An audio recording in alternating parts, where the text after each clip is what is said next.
Boa tarde, começamos agora mais uma transmissão ao vivo de Tutameia, sempre trazendo para você um personagem que nos ajude a entender melhor a situação do nosso Brasil, para que a gente possa atuar melhor nesse Brasil, nesse momento tão dramático, importante que a gente está vivendo. Ela é Eleonora. Ele é o Rodolfo. E pela internet, desde lá do extremo norte do Brasil, do Amapá, vai falar conosco o senador João Capiberibe, que eu vou apresentá-lo. A Eleonora já vai fazer a sua primeira pergunta. Antes, porém, eu queria convidar você a compartilhar essa nossa entrevista, né, divulgar nossas redes sociais e lembrar que todo esse trabalho, que agora está sendo transmitido ao vivo, fica no nosso canal no YouTube, youtube.com/C/Eleonora e Rodolfo Lucena Tutameia. O Tutameia é escrito com letras maiúsculas. Tudo ancorado no nosso site, tutameia.jor.br. Senador João Capiberibe tem um extenso currículo aí de vida dedicada à causa da democracia, né, desde os seus anos de final da adolescência, juventude, atuando no movimento estudantil, né, lutando contra a ditadura militar, e ele, voltando ao país, né, depois da anistia, ele entrou para a política partidária, né, foi prefeito do Amapá em 1988, Macapá, em 1988, governador do Amapá de 94 a 2002, hoje senador pelo PSB e candidato ao governo do estado do Amapá pela coligação PSB-PT. Né? Tem se dedicado aí, tem se destacado nas campanhas aí pela democracia no Brasil. Dito isso, a gente entra direto aqui numa pergunta. Eleonora, se tu quer fazer a sua... Entrar numa pergunta, senador, o primeiro turno, ou os prolegômenos ao primeiro turno aí no Amapá, foram repletos de surpresas, para dizer o mínimo, por causa da ação do Tribunal Regional Eleitoral. O senhor poderia, por favor, explicar para a gente o que aconteceu nesse primeiro turno, aí, ou antes do primeiro turno aí no Amapá? Olha, Rodolfo, antes de mais nada, uma boa tarde a você, boa tarde a Eleonora, e também a todos os que nos acompanham pelas redes sociais.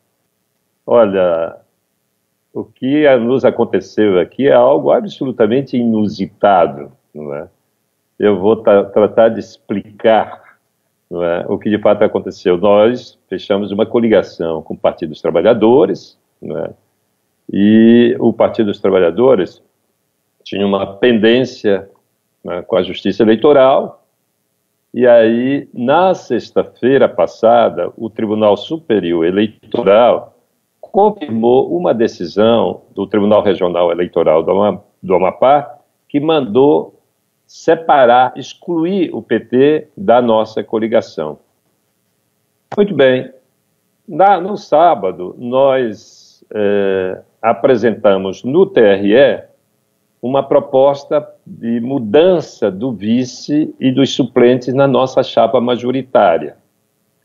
O TRE, numa sessão administrativa, não apreciou a nossa proposta. E mais, tomou uma medida sem qualquer base legal.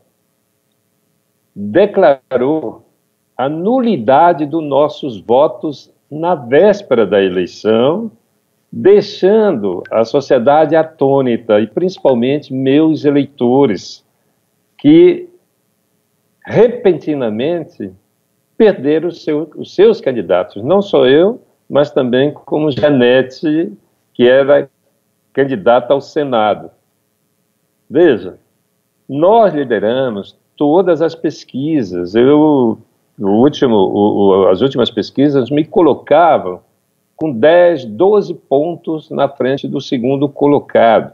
Com esse tsunami político em função desta intervenção do TRE no pleito, nós tivemos um prejuízo enorme, né, no dia da eleição, porque os eleitores, e eu encontrei eleitor na boca da urna que me questionava, mas então, eu ia votar em você, mas aí eu soube que você já não era mais candidato, que se votasse meu voto seria nulo, eu votei no fulano.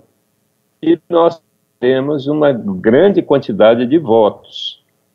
Como o meu eleitor é, antes de tudo, resistente, não é? E a minha diferença com o segundo colocado era muito grande, e com o terceiro mais ainda, eu terminei passando para o segundo turno. Mas essa decisão de intervir no pleito, tomada pelo Tribunal Regional Eleitoral do Amapá, terminou de fora a senadora que vinha na segunda colocação com relativa segurança de ser eleita senadora.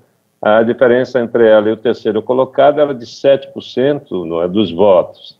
E ela deixou de ser senadora, ela perdeu a eleição de uma maneira muito injusta em função dessa celeuma, desse imbróglio criado pelo Tribunal Regional Eleitoral, por 0,4% dos votos. Foram 3.300 votos que fizeram com que ela não ganhasse a cadeira do Senado. Agora, essa é uma questão muito grave, não é? Muito grave, porque isso atingiu a democracia, atingiu a vontade do povo, não é? Isso criou uma enorme confusão no dia da eleição, que é a véspera e o dia da eleição, são os dias principais, não é? São os dias cruciais do processo eleitoral. E aí nós passamos esses 2 dias esclarecendo o nosso eleitor. Sorte que nós temos as redes sociais, até porque a mídia tradicional ela foi ocupada pelos nossos adversários para divulgar que nós estávamos fora do pleito e que não adiantaria votar em mim ou em Janete porque o voto seria nulo. Então, todos os canais de televisão, de rádio, os jornais estamparam em manchetes com letras garrafais de que nossos votos seriam nulos. E essa é uma decisão absolutamente inusitada, porque não há na lei qualquer previsão de anulação de voto antes que a votação se realize, não é? Você pode até decidir contar os votos em separado, mas jamais anunciar a anulação do voto antecipadamente. Então, esse é um caso que nós estamos estudando, evidentemente, não é, para ver quais são as medidas que nós vamos tomar. Mas a verdade é que nós estamos no segundo turno da eleição. Essa é a verdade insofismável.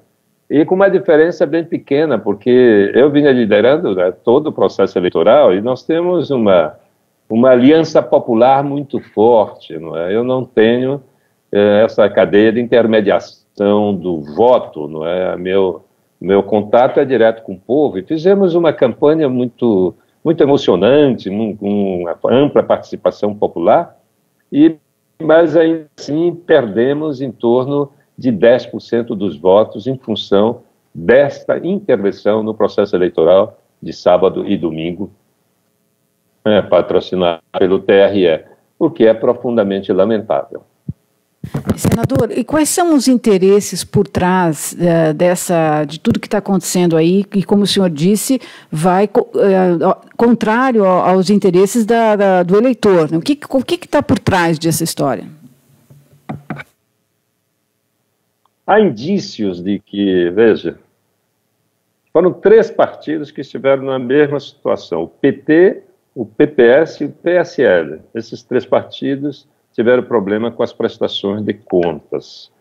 No entanto, o TRE decide anular meus votos, mas preserva os votos do Cirilo, que era o candidato do PSL. Então, teve 2 pesos e 2 medidas, mas esses são indícios. Nós ainda vamos ter que analisar com profundidade, de fato, o que foi que aconteceu.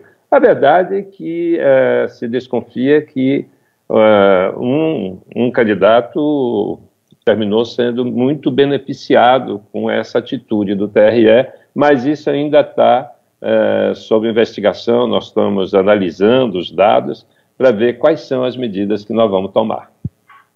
O senhor considera essa ação do TRE uma ingerência indevida no processo democrático, especialmente, como o senhor destacou aí, a atuação deles na mídia, na véspera e antivéspera da eleição? Olha, não tem a menor dúvida, porque essa decisão tomada no sábado pela manhã, a sessão administrativa, ela terminou definindo, digamos, essa enorme confusão na hora da votação. É, de fato, uma intervenção do TRE no processo democrático, no processo eleitoral, capaz de mudar, é isso que nós estamos discutindo, não é? Qual o impacto e qual foi a mudança dos votos que aconteceram em função dessa intervenção do TRE. Mas não tem a menor dúvida que isso criou, não é, um enorme constrangimento para todos nós. Foi uma situação de profunda injustiça, é uma coisa que dói muito, porque você fica impotente diante de uma situação, de você correr para um lado, correr para o outro, para esclarecer o eleitor de que não tem nada disso, que ele podia votar com tranquilidade, que os votos valeriam como de fato valeram, tanto é que eu estou no segundo turno, né? E a decisão de mérito ainda não aconteceu. Isso é que é mais grave, né? Nós já tivemos o prejuízo, né? O prejuízo nós já, nas nossas votações, tanto na minha, a maior vítima dessa intervenção do TRE foi da deputada Janete Capiberibe, que terminou não seguindo os votos necessários para se eleger ao Senado. E eu também tive uma perda muito grande, que eu cheguei liderando todas as pesquisas, no dia da eleição eu chego em segundo colocado com 3 pontos a menos do que aquele que eu ganhava com a diferença de 12 pontos. Né? Então, essa decisão do TRE foi definitiva e mudou certamente o voto de muita gente. O senhor me corrija se eu estiver errado, mas pelo que eu entendi, parece que essa decisão do TRE, ela se deu à revelia contra uma decisão de instância que o TSE já havia dado, dizendo que os seus votos deveriam ser considerados, deveriam ser considerados válidos. Veja, deixa eu só esclarecer. Na verdade, quando eu falei que o PSL tinha problema, não. Quem tinha problema era o PPS, que estava na coligação do PSL, que terminou contaminando também os candidatos, não é, do PSL, um dos candidatos a senador do PSL. Essa questão, veja, o TSE, na sexta-feira, tomou a decisão de confirmar o que o TRE do Amapá já tinha julgado, ou seja, separar o PT da nossa coligação. No sábado, quando essa decisão chegou, o TRE fez essa sessão administrativa para determinar o partido que excluísse o vice da chapa. Era só o que deveria ter sido feito, né? Mas, em vez de fazer isso, ele foi além, decretou a nulidade dos nossos votos, e isso não tem amparo legal. Senador, houve leniência, ou lerdeza, ou vagareza, sei lá, do Tribunal Superior Eleitoral? Porque essas coisas parecem tudo acontecendo na véspera da eleição. É uma coisa estranha, quer dizer, o Tribunal Superior Eleitoral não deveria ter tomado uma atitude mais afirmativa no caso do Amapá? Esse é um tema para muita discussão. Eu acho que o tribunal deveria, e a lei também, prever que, pelo menos 30 dias antes da eleição, nenhum tipo de decisão que possa intervir no pleito tem que ser tomada, não é? Porque na véspera da eleição, isso me parece algo muito absurdo, até porque a lei eleitoral estabelece prazo para tudo. só não estabelece prazo para os tribunais julgarem os processos. E aí nós tínhamos um prazo até o dia 17 para trocar o vice da chapa, só que o TSE não julgou nesse prazo, foi julgar já no dia 4 de outubro. Infelizmente, essas regras precisam ser melhoradas para dar mais segurança jurídica aos candidatos. Acha que o que está acontecendo no Amapá é possível de ser classificado como um golpe?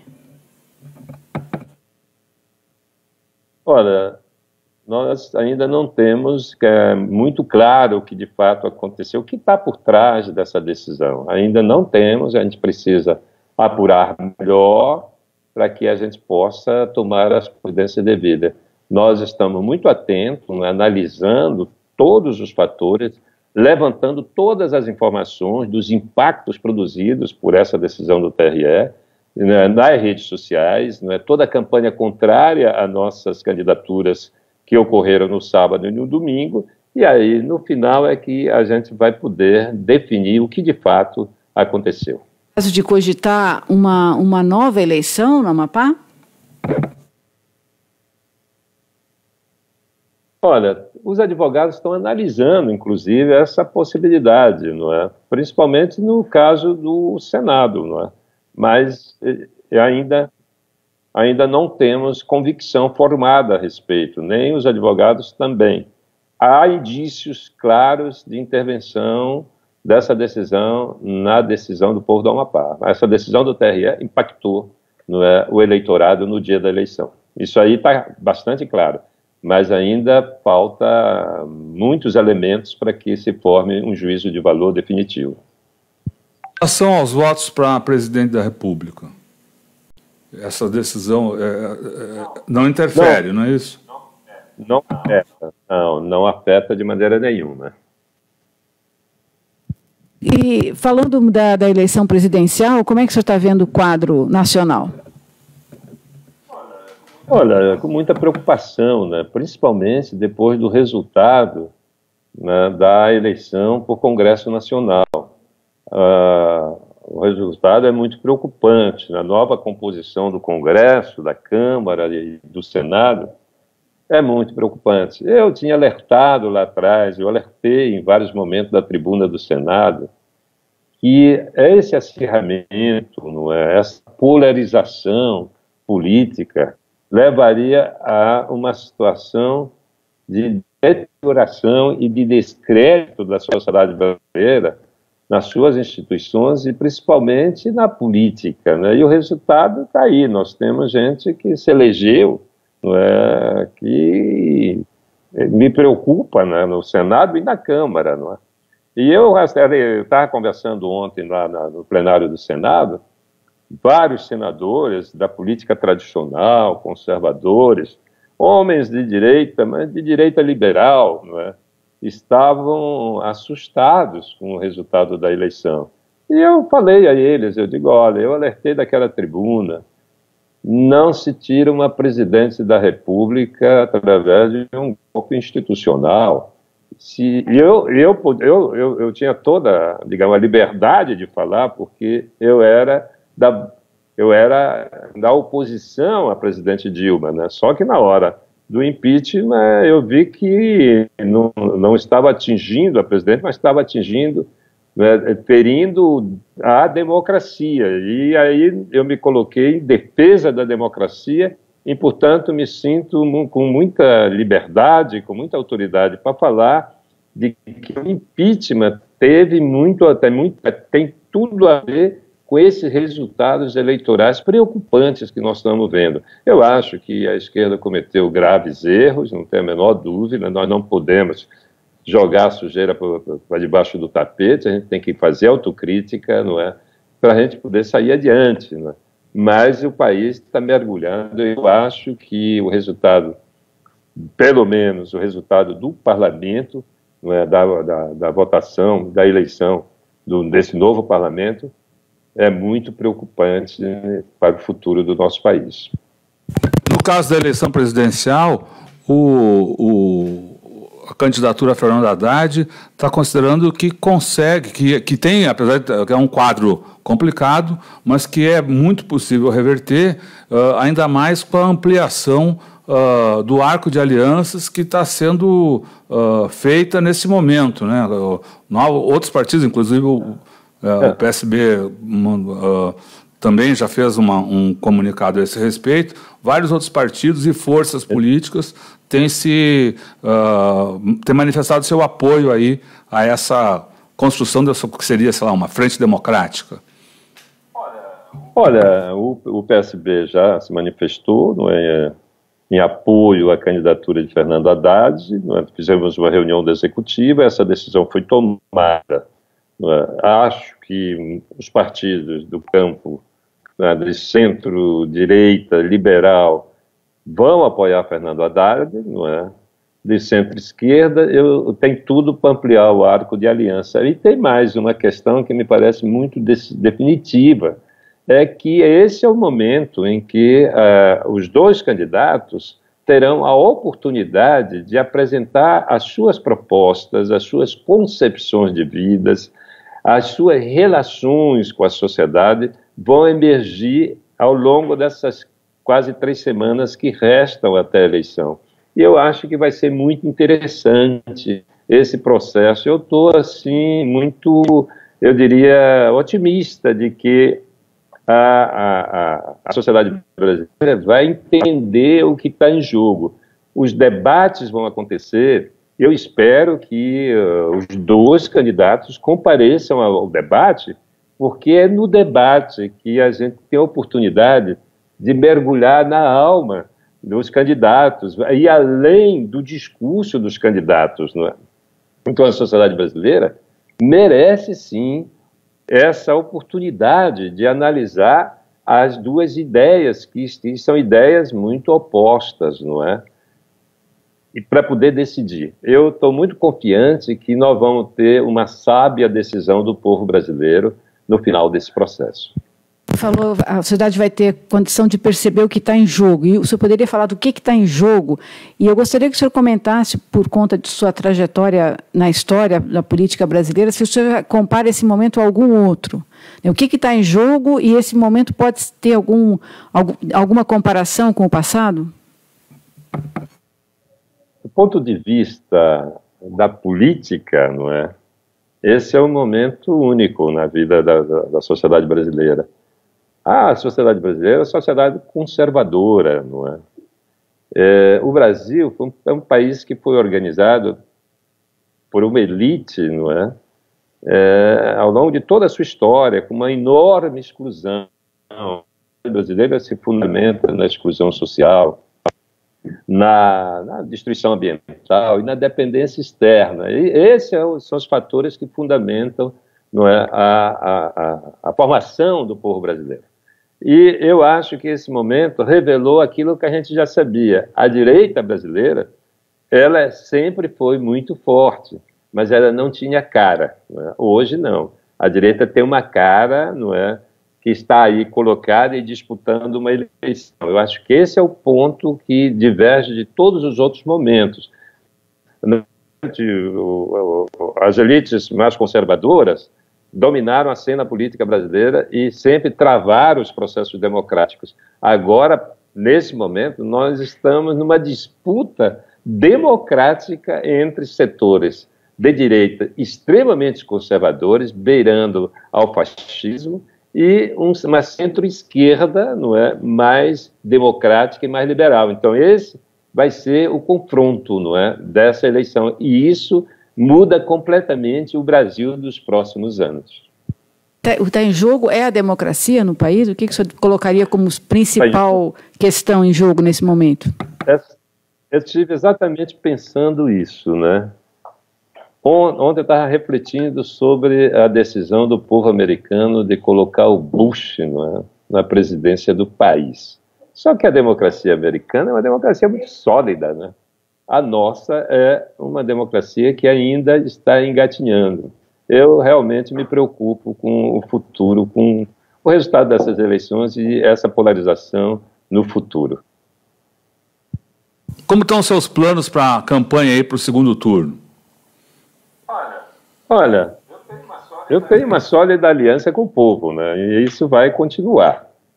Agora, temos recebido várias manifestações de apoio das lideranças locais, vereadores, prefeitos, deputados, que nós vamos juntar todos aqueles que queiram construir um Amapá bem melhor do que nós estamos vivendo. Nós estamos vivendo uma situação muito crítica. Eu vou lhe dar alguns dados sobre o Amapá.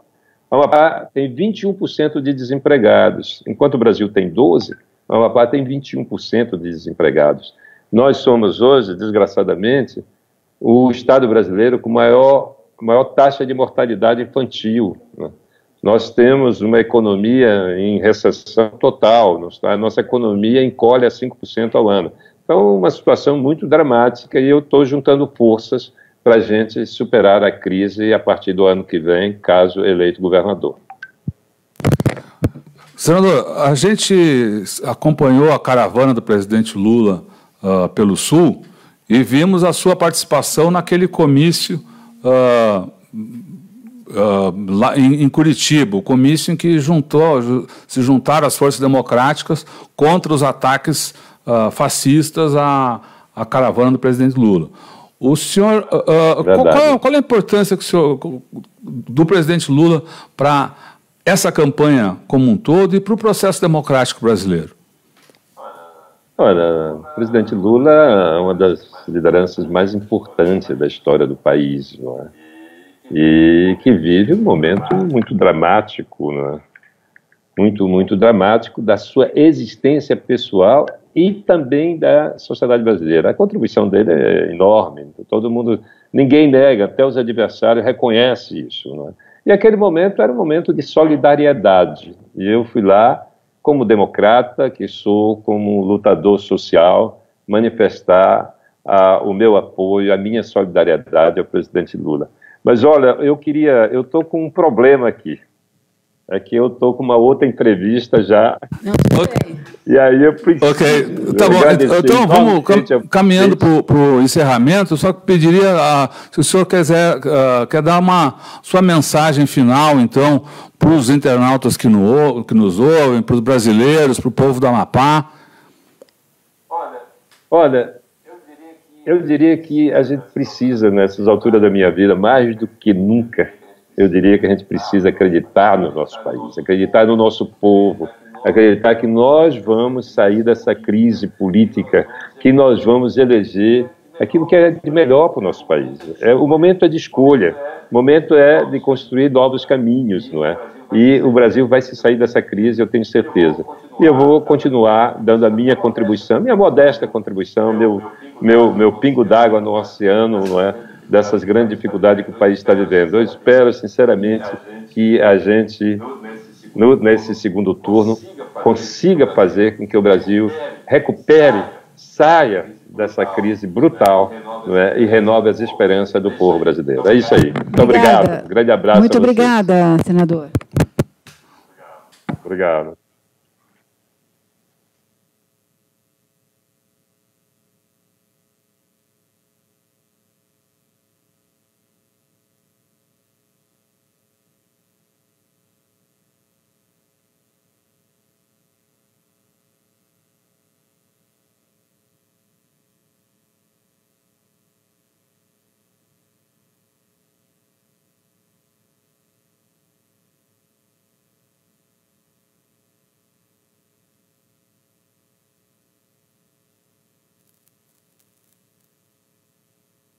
Obrigado aqui. Quer falar de novo? Então, a gente encerra a entrevista. Todo esse material vai ficar disponível no nosso canal de vídeo, youtube.com/c/Eleonora e Rodolfo Lucena Tutameia, Tutameia escrito com letras maiúsculas, e no nosso site a reportagem sobre o caso aí do Amapá. Um caso impressionante. Impressionante. É um negócio... quer dizer, só para lembrar, fizeram campanha imensa dizendo que os votos no senador João Capiberibe seriam anulados. Mesmo assim, o povo votou e ele está no segundo turno. Enfim, de um lado é um feito impressionante, que mostra a fortaleza do senador nas bases, né, na sua relação com o povo, e, de outro lado, mostra uma ação... que precisa ser bem explicada do Tribunal Regional Eleitoral. Do Tribunal Regional Eleitoral. Parece um atentado à justiça, à própria instituição da justiça, né? Bom, isso a gente terá tudo explicado aí no nosso site, tutameia.jor.br, e a gente encerra agora, então, com o nosso bordão poético-político. Que é o contrapoema do Augusto de Campos, que eu vou botar na telinha agora, o contrapoema Lula Livre.